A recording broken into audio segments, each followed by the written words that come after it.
Knows, it's your story. Tell it how you want to. I don't want to be this shit followers. That's what happened to us. We start following. We start looking for something to do. You know what I mean? You know, you in the hood, ain't got nothing to do. So you become a gang. Now they want to call you a gang. We had to deal with the police over here. We had to do with all that kind of shit.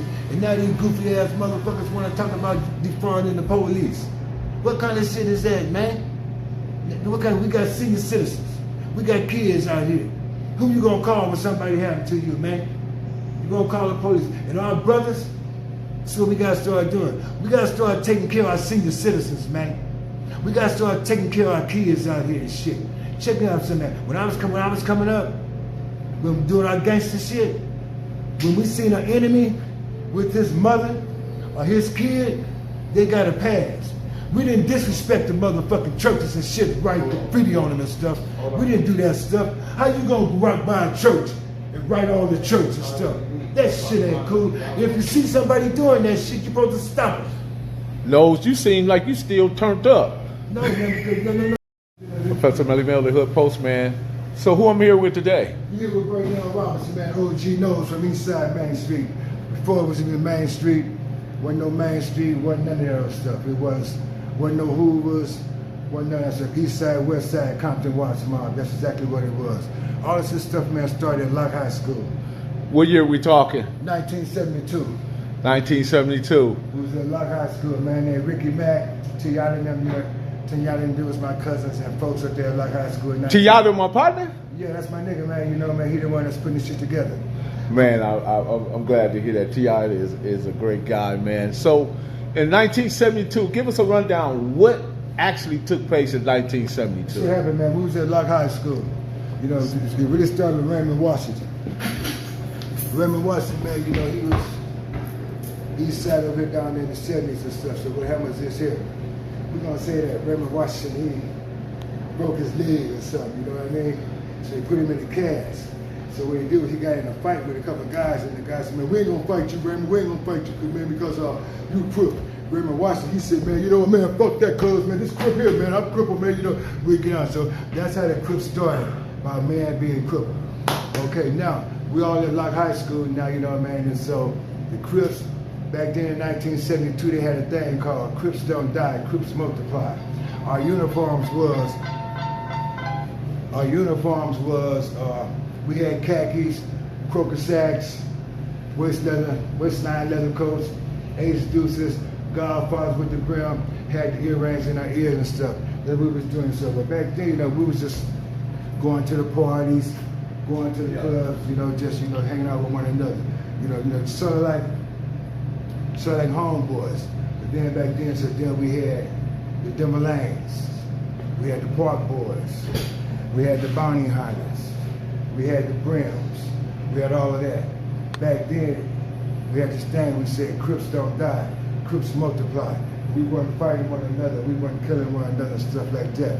So it got to the point where one time, you remember, things got out of hand over on the east side, South Central, okay? So what happened was one time, this is what happened once. I was going to this church over on 84th and Avalon. It's called Praises of Zion Missionary Baptist Church. This is 8401 South Avalon Boulevard. This was back in 1974, something like that. What happened was this. We got all the East Side Crips together. All the East Side Crips, because this man named Pastor Hardwick, he said, Burnell, what can we do to stop this shit fighting, these Crips and stuff, and brothers fighting one another? I said, Pastor, we need jobs. The Crips need jobs. We need something to do. We need something to get us off the street. So what we did was, this church, they had vans, little 12 passenger vans and stuff like that. So we got our pastor said, Burnell, can you get all the Crips to come to the church?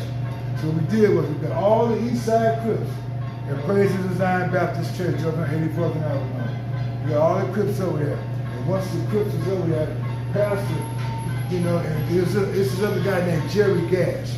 He was with the youth department. So all of them, a dude named Tyrone Skinner. There's a lot of guys up there at Praises of Zion, older men. So what they did was they got us all in the church, in the sanctuary.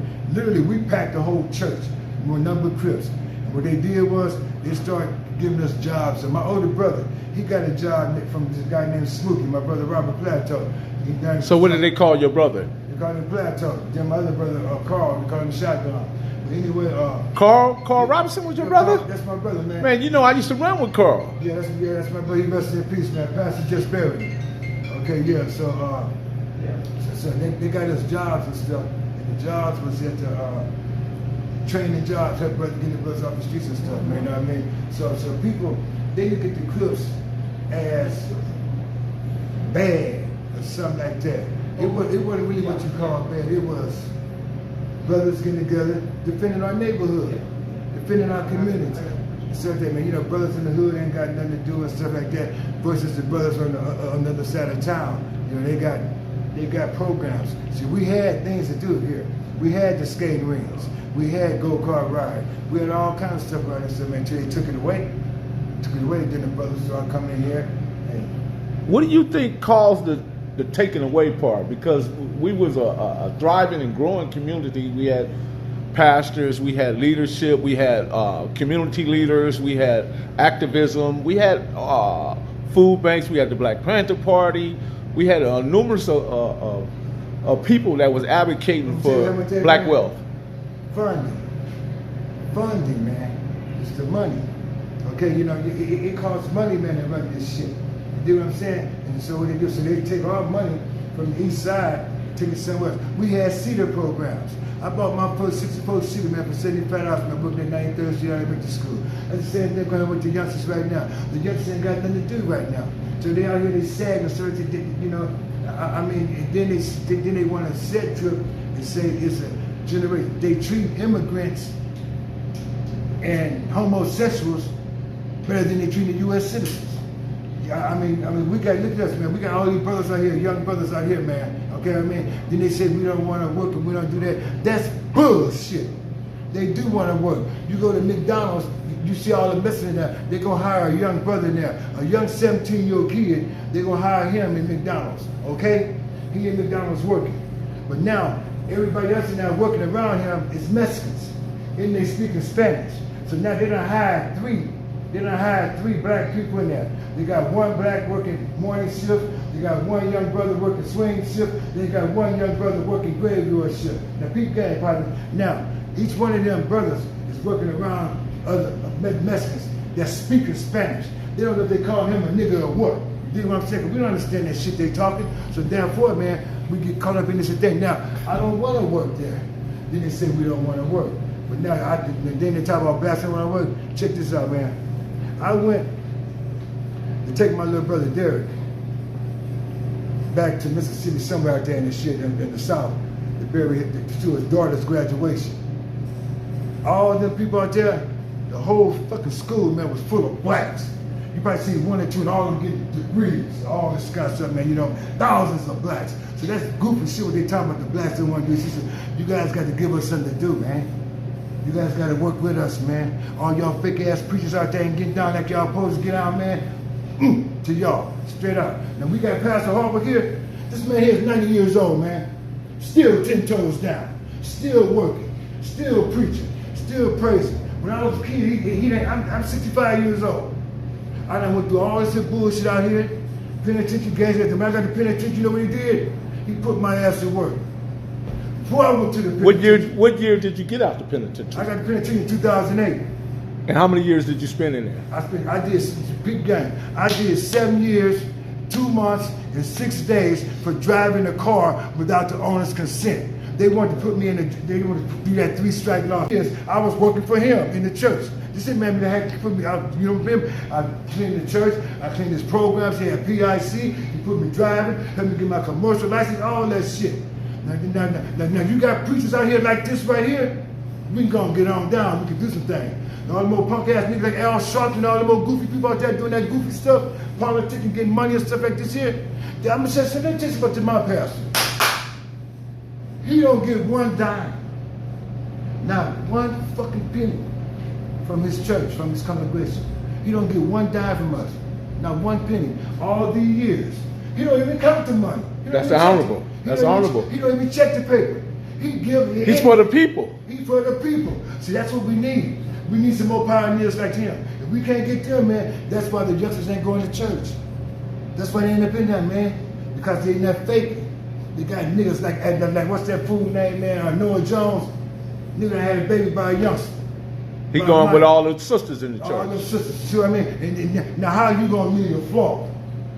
And you fucking the kid. And if you misled yourself. And you misled yourself, and you want the youngsters to follow you. You feel me, man? I got you. So let's back it up a little bit. Let's go back to 72. What was some of the relations? Did you have a relationship with Ricky Silas? Ricky Silas, Mad Moto. Mad Dog, Moto. Check this out, man. I come up on the OG Mad Dog. Mad Dog, nigga, things stuff. This is Mad Dog from the Eastside, nigga. If another Mad Dog, nigga, he's a phony, nigga, and I take him in the alley and bust him in his booty, nigga. Yo, what's up? Code real. That's what they were saying, Code. They weren't saying Crips and all this little goofy shit. Crips don't die, Crips multiply. We wasn't fighting. We change the game with the gangbangers. That's what changed the game with the gangbangers. The drugs. That dope got him in the game, man. So how did you get the name Nose? Who gave you that name? A dude named Ray Neal Duncan. Was he part of the Crips? See, before that, we weren't Cripping then. We was youngsters. 14, we riding our bicycles. You know, this is like in 70, 71. Yeah, before the Crips really hit the board. So we had a little bicycle gang called Angels on Wheels. We had a little steamboat swings and stuff like that. And, you know, we would ride around the hood right here. We would ride our bikes and stuff. And so Ray Neal Duncan said, he started calling me Nose.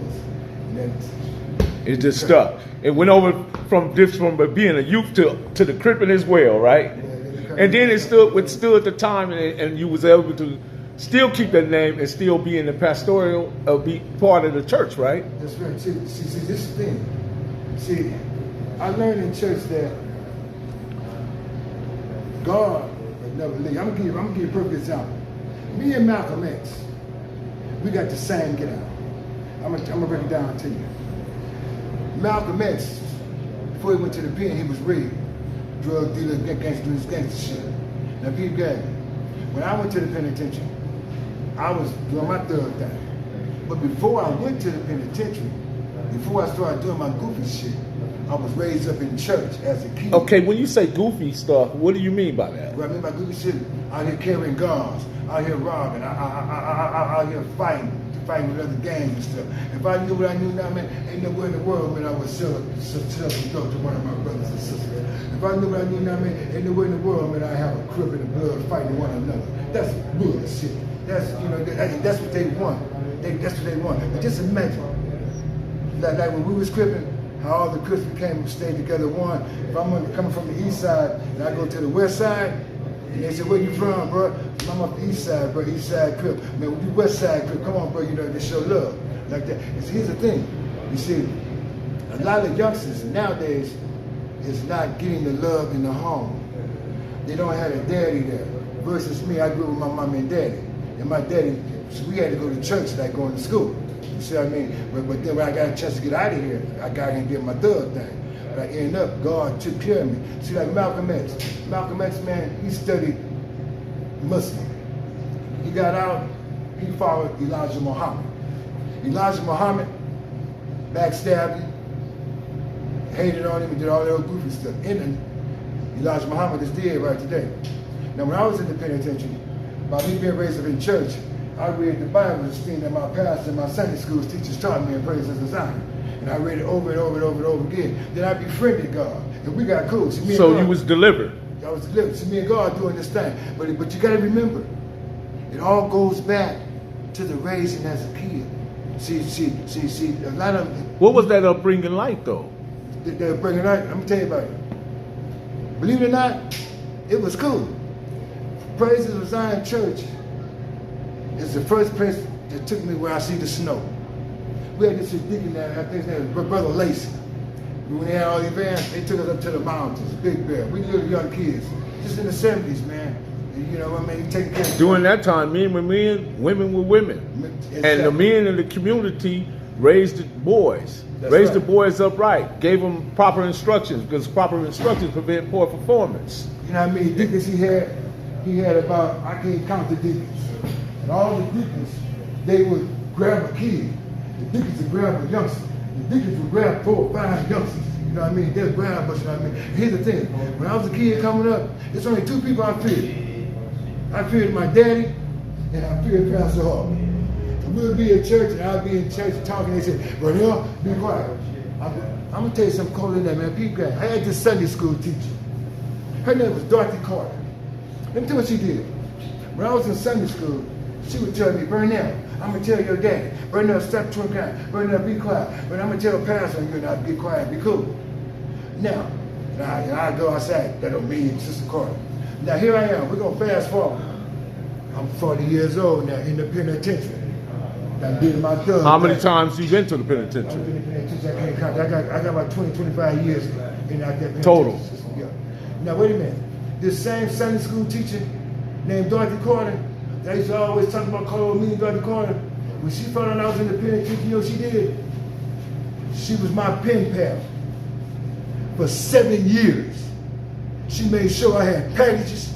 She made sure I had letters and everything, man. She was showing me so much love that my mother got telling me, "All right, stop it." I couldn't stop it. That was a church family. And we wasn't only her. We had, like, I can't even name her, man, you know, Sister Carter. So, oh my God, Chuck Maxine. It was just so many of them, man, you know what I mean? And most of them dead gone. And right today, man, they still doing the same thing.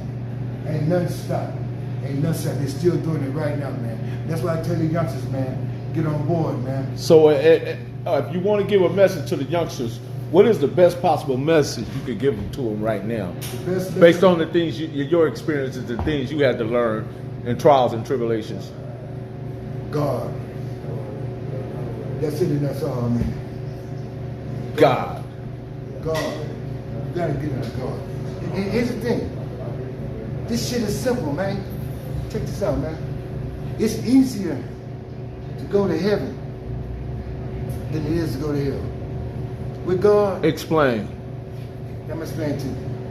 With God, all you gotta do is be yourself. All you gotta do is accept Jesus as your personal Savior. Father, and just trust in God and try to do right. Pray, talk.